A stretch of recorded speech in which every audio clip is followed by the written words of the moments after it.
Apa yang dibahas dalam makalah yang ke-22 ini? Qila uhiyallahu ta'ala ila Uzair. Qila uhiyallahu ta'ala, telah berkata atau mewahyukan Allah Ta'ala kepada Uzair. Uzair ini siapa? Uzair ini adalah nama nabi yang tidak termasuk dalam nabi dan rasul yang 25. Karena jumlah rasul itu 25 yang wajib. Jumlah nabi banyak. Ada yang mengatakan 113, ada yang mengatakan 133. Ini terjadi ikhtilaf. Jadi kalau cuma nabi dan rasul yang wajib 25. Diawali dari Nabi Adam, ditutup khatamul anbiya Nabi Muhammad Rasulullah SAW. Makanya di sini ada pesan ila ukhiyallahu ta'ala ila Uzair. Kenapa dia nabi? Karena ada keterangan an-nabi alaihi salam. Semua nabi pakai alaihi salam kecuali Nabi Muhammad sallallahu alaihi wasallam. Makanya Nabi Idris alaihi salam, Nabi Nuh alaihi salam. Tapi kalau Nabi Muhammad Rasulullah sallallahu alaihi wasallam, itu keistimewaan.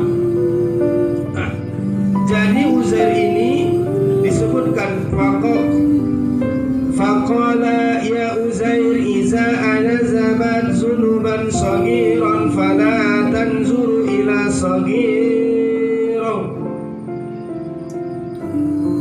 Ini pesan yang pertama ini.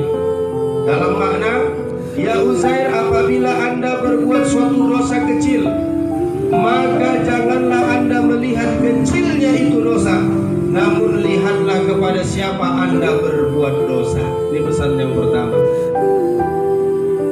Apabila Anda melakukan dosa, jangan Anda lihat kecilnya itu dosa, tapi lihatlah kepada siapa Anda melakukan dosa itu. Maka judulnya cara pandang terhadap dosa kecil, rezeki dan bencana. 3. Cara pandang kita terhadap dosa kecil, rezeki dan bencana. Ini cara pandang nggak bisa sama. Maka kalimatnya, ya Uzair, apabila Anda berbuat suatu dosa kecil, ini dosa kecil nih, kepada maka janganlah Anda melihat kecilnya dosa, tapi lihatlah kepada siapa Anda berbuat dosa. Apa maksudnya ini? Artinya adalah dosa yang kita anggap kecil terkadang tidak membuat kita takut kepada Allah, karena masih muncul pandangan kecil di dalam pikiran kita. Coba kencing berdiri aja kok. Ini kan sepele nih kan. Cuma kencing berdiri aja kok. Cuma kencing gak cebok aja kok. Cuma salah langkah masuk kamar mandi aja kok. Padahal semuanya diatur.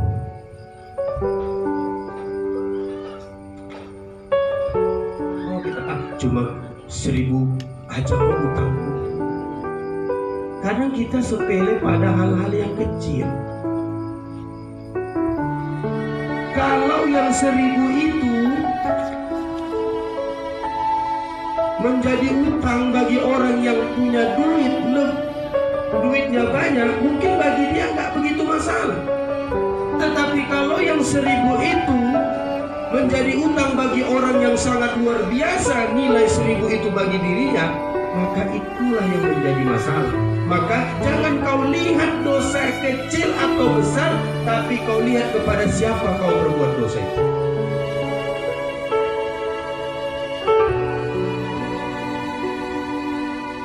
Maka nggak bisa kita pukul sama.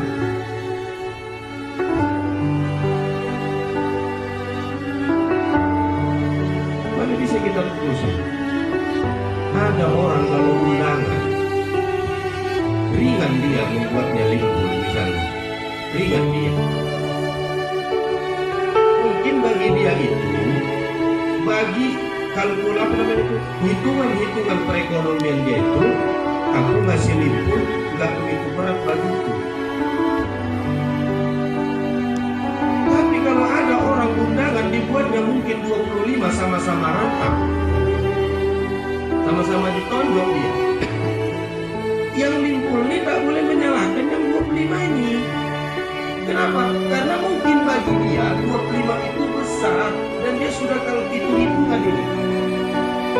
Karena kebutuhan orang pasti berbeda-beda. Maka nggak bisa kita menjustifikasi. Justru yang paling bahaya adalah yang kaya 25, yang susah masih 25. Ini kacau nih. Dia loh. Kan pernah dulu kita kaji. Kalaulah ada orang gajinya misalnya 3 juta 1 bulan, 3 juta ini anaknya masih 1. Kemudian dia mau mengkredit sepeda motor yang di bawah 1 juta. Misalnya 750 lah sekarang paling apa kan. Jadi kan kita ini harus cerdas. 3 juta ini musyawarah dengan istri, kira-kira bisa nggak dibagi ini? Istriku, kalau aku kasih kau 25 satu hari bisa nggak? Mampu nggak kira-kira? Kata bininya udah nggak apa-apa sih Pak. Karena kita mengeluarkan lagi duit kereta ini tiap bulan kredit. Tapi musyawarah, jangan sosok ngasih kejutan sama bini nggak ada musyawarah. Musyawarah dulu, mau kecil mau besar musyawarah. Ya kan, mau ngasih kejutan nanti menanggulanginya tak bisa. Nah, kita kan tahu kebutuhan kita kan, udah berumah tangga itu pasti tahu kita, oh sekian itu duit sekian cukuplah sekian. Jadi kalau masih 3 juta, mungkin masih anak 1, gak begitu banyak kebutuhannya, musyawarah ya, Mbak Bini tadi ya, musyawarah. Kalau dikeluarkan 700 limpul, sisa duit berapa itu? 2.200 limpul. Kalau mufakat dia, istriku 2.200 limpul ini untuk kebutuhan perputaran kita 1 bulan. Gimana? Sanggup nggak? Udah bisa. Kalau ditaksir mampu, maka nggak masalah gitu. Kalau udah dikalkulasi untuk dapur berapa, untuk susu anak berapa, janganlah dulu ditahan lah selera-selera dulu. Kalau tiap minggu ke pantai bahaya nih, gulung tikar nih. Kalau tiap minggu ke pantai sisa 2 juta sekian, gulung tikar. Ya. Kalau dia mau kredit kereta yang mungkin harga segitu, dia rumah mungkin ada rumahnya, nggak lagi. Kalau di kota berat. Kalau di kota yang masih istilahnya dia masih bayar rumah, listrik, nah itu kurasa ya pandai-pandai lah. Ada juga yang berani, mungkin adalah sampingan lain tambahan. Silakan gitu, tapi janganlah pula gaji 3 juta cemana deh, udah bisa kita ambil lain ini deh. Ambil lah. Kalau enggak, mungkin balik. Kalau nggak ada sampingan yang lainnya, mana deh? Gaji abang udah naik nih 500.000, 3.500.000. Coba kita ambil lain. Oke aja, oke Bang. Berapa mau kredit Thailand? Sekarang Bang 3 juta lebih, 3.500.000 ya jangan. Ya jangan, itu maksudnya. Jadi kadang-kadang bagi kita 5.000 itu gak begitu besar, tapi bagi sebagian saudara-saudara kita 5.000 itu lebih besar. Itu maksudnya, begitu juga dosa. Ada orang yang dihina, dicaci, dimaki, dia mampu. Mungkin memaham agamanya kuat dia. Ada juga orang yang masih baru-baru kan gampang tersinggung. Nah, jadi kita harus pandai-pandai. Kan nggak mungkin anak bayi dikasih makannya juga, gilingnya juga. Mulai itu menjuri-juri dia. Kan nggak mungkin. Kasihlah nasi tempo atau susu apa yang biasa langsung di dalam suhu air panas, atau kentang itu digiling-giling. Nah ini, jadi kita sesuaikan. Jadi jangan lihat kecil atau besarnya itu dosa, tapi lihatlah kepada siapa kita melakukan dosa itu.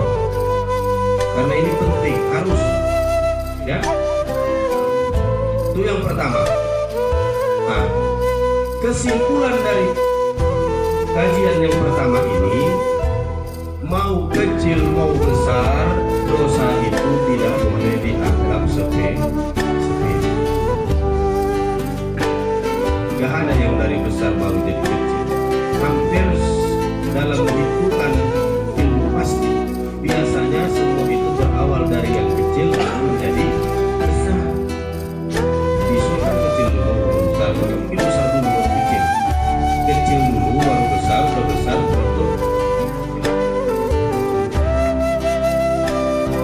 Enggak mungkin lahir umurnya dulu 2 tahun. Enggak mungkin. Nah, itu ilmu pastinya. Jadi dosa kecil besar jangan sepele. Mau kecil mau besar, walau tadi kita contohkan yang umum. Kenapa contohnya boleh mau kencing berdiri atau kencing gak cebok? Itu umum. Enggak di perkotaan, enggak di pedesaan, enggak yang punya kamar mandi, enggak sama yang punya kamar mandi, yang mewah yang enggak mewah, yang ngerti hukum sama enggak ngerti hukum. Ini terkadang pun masih terjadi. Yang tahu siapa? Tanya diri sendiri. Banyak kecil-kecil tuh kan masuk ke kamar mandi. Ada orang mana mungkin lagi ini? Karena apa? Enggak dibiasakan.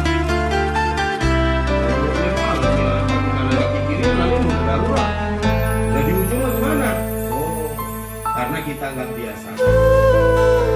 Macam merokok di kamar mandi kan?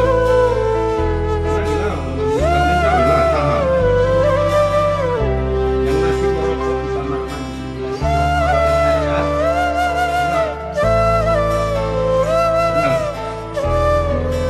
harus berani loh. Berani dari hal-hal yang kecil-kecil. Kemudian yang kedua, wanjur ila man wa ila sobaka khairu yasiru fala tanzuru ila sogiruhu wanjur ila min rizikuka wa ila sobaka baliyatin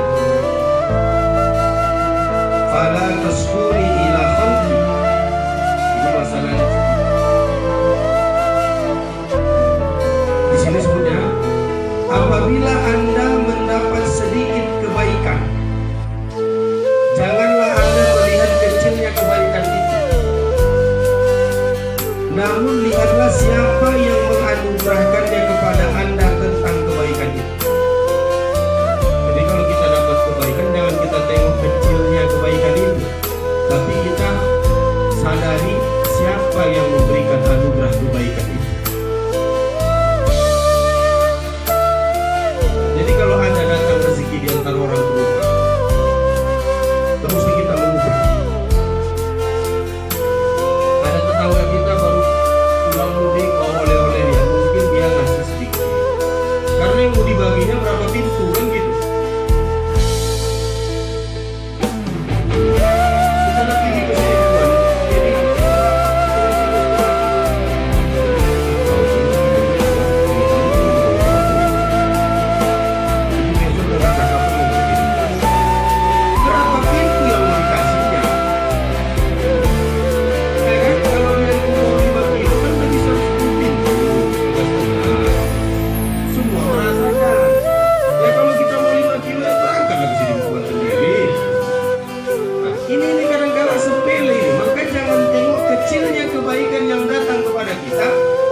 asabaka baliyatin fala taskuni ilal haq kama la askuni ilal malaikati ija sa'idat ilayya masawi. Di sini dijelaskan, dan jika Anda ditimpa suatu bencana, janganlah Anda mengadukanku kepada makhlukku, sebagaimana aku tidak mengadukan kepada para malaikatku bila kejelekan-kejelekanmu dilaporkan kepadaku. Apa maksudnya ini? Maksudnya adalah, kalaulah datang bencana kepada kita, jangan terlalu cepat kita mengadukan bencana itu kepada sesama makhluk, selagi kita masih meyakini Allah Subhanahu wa Ta'ala masih bersama kita.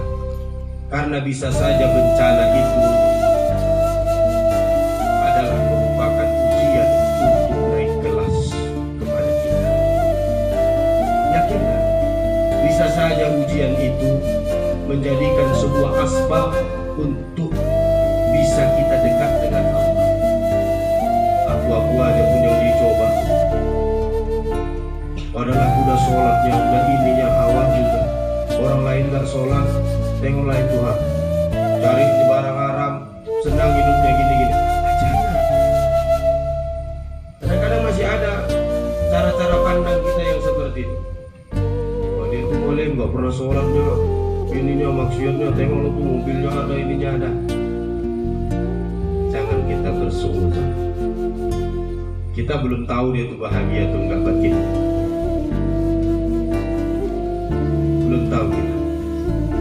Allah punya rencana yang lain untuk kita. Maka yang ketiga ini, tidak ada satu makhluk pun yang tidak Allah kasihkan dia ujian.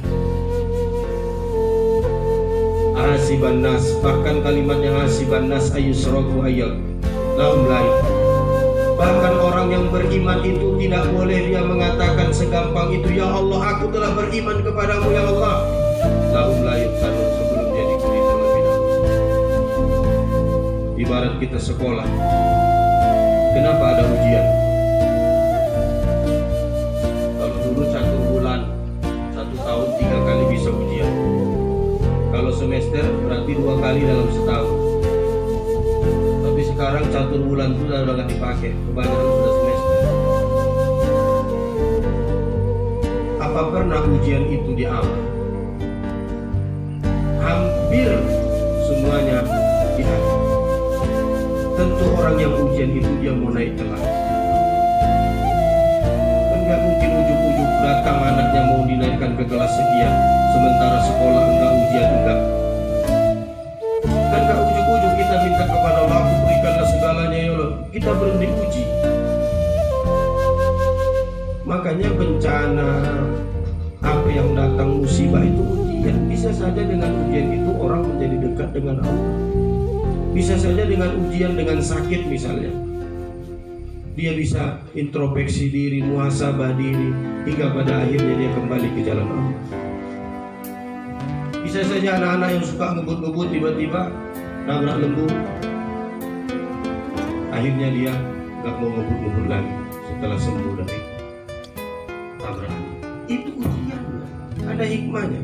Maka oleh karena itu, Imam Ibnu Uyainah berkata, barang siapa yang mengadu kepada manusia tapi hatinya tetap bersabar dan rela dalam menerima takdir, maka dia tidak termasuk orang yang berkeluh kesah. Kenapa? Ada keterangan aziduni ya Jibril mahruman wa aziduni makruban. Ini perkataan Nabi. Ternyata Nabi waktu sakit sebelum ajal menjemput beliau, ketika itu ditanya, ya Nabiullah, bagaimana perasaanmu ya Nabiullah? Maka Nabi menjawab, aziduni ya Jibril, aku mendapati diriku merasa gelisah. Wa aziduni makruban, dan aku mendapati diriku dalam keadaan bersedih. Ternyata seorang Nabi yang mulia pun mengalami gelisah dan sedih, tapi dia tidak bersedih di hadapan Allah. Manalah pula orang sakit tidak merasa sakit. Kenapa Nabi sedih waktu dia sakit itu? Dia sedih berpisah dengan umatnya. Dia bersedih berpisah dengan anak kesayangannya. Dia bersedih dia nggak bisa lagi meneruskan risalah. Maka dia bersedih itu yang dia sedihkan. Kenapa beliau gelisah? Maghmuman, gelisah. Kenapa gelisah? Dia gelisah kalau udah meninggal dunia nanti aku, macam mana umat, apakah bisa bertahan istiqomah? Tapi alhamdulillah, umat yang terbaik itu adalah kita. Kenapa kita tidak bertemu dengan Nabi, tapi kita percaya kepada Nabi? Kita tidak pernah bersentuhan langsung dengan Nabi. Kita tidak pernah di belakang Nabi menjadi makmum, tapi kita tetap menjalankan sunnah-sunnah Nabi. Itu kenapa dapat kepada kita? Karena masih ada zuriatnya para Nabi. Bana itu mengalir kepada kita. Bersyukur kalau Umar bin Khattab taat takut, kalau Abu Bakar Siddiq taat takut, itu wajar mereka dekat dengan Nabi. Bagaimana dengan kita umat yang terakhir ini? Tidak bersentuhan, tidak pernah melihat Nabi, tapi kita beriman terhadap ajaran Nabi hingga sampai saat ini. Maka saudara-saudaraku yang dimuliakan Allah, cara pandang kita terhadap dosa kecil bukan kita lihat kecil atau besarnya, tapi lihatlah kepada siapa kita melakukan dosa. Kemudian cara pandang kita dengan rezeki atau kebaikan, begitu juga jangan kita lihat kecil atau banyak atau sedikitnya, tapi lihatlah bahwa Allah masih memilih kita termasuk golongan umat atau hambanya yang mendapatkan anugerah dari Allah. Kemudian bencana, ujian, musibah, ambil hikmah, karena semuanya diuji oleh Allah. Karena lihatlah sejarah para nabi-nabi kita, tidak ada satu nabi pun yang tidak diuji. Kalau kita melihat sejarah bagaimana Nabi Yusuf alaihissalam difitnah 9 tahun, dijebloskan dalam penjara. Jadi Nabi Yusuf itu kenapa masuk penjara? Difitnah.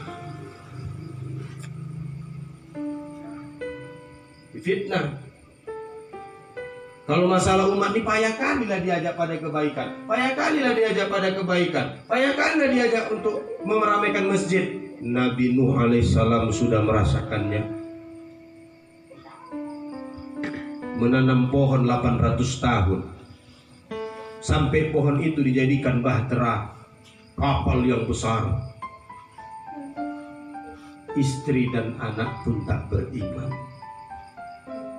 Jadi kita nggak usah bosan kebaikan ini, nggak usah bosan kita menyampaikan kebaikan itu. Nabi Nuh aja nggak bosan-bosan. Berapa orang yang beriman? 80 sampai 82 hingga 83 orang yang beriman. Ratusan tahun berdakwah. Siapa lagi Nabi yang difitnah? Nabi yang dicampakkan dari kapal masuk ke laut, disambut oleh ikan.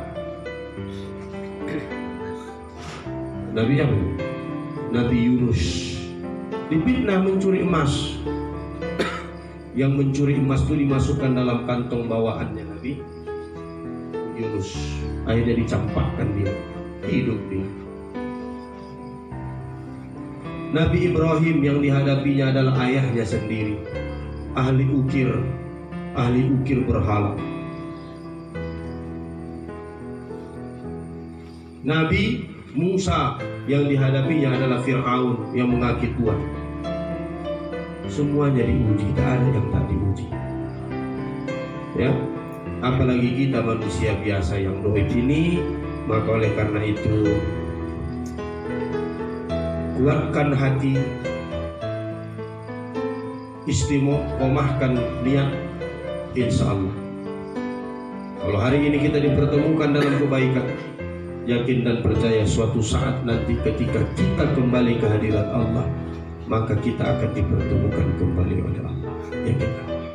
Amin ya rabbal alamin. Saya kira itu saja yang perlu kita sampaikan pada kesempatan ini. Mudah-mudahan menambah khazanah keilmuan dan pemahaman kita. Lebih kurang saya mohon maaf, mohon ampun kepada Allah. Hadanallahu wa iyyakum ajma'in. A'udzubillahi minasyaitonir rajim. Bismillahirrahmanirrahim. Alhamdulillahirabbil alamin. Hamdan syakirin, hamdan na'imin, hamdan yu'afi ni'amahu wa yukafi mazidah. Ya Rabbana lakal hamdu kama yanbaghi li jalalikal karim.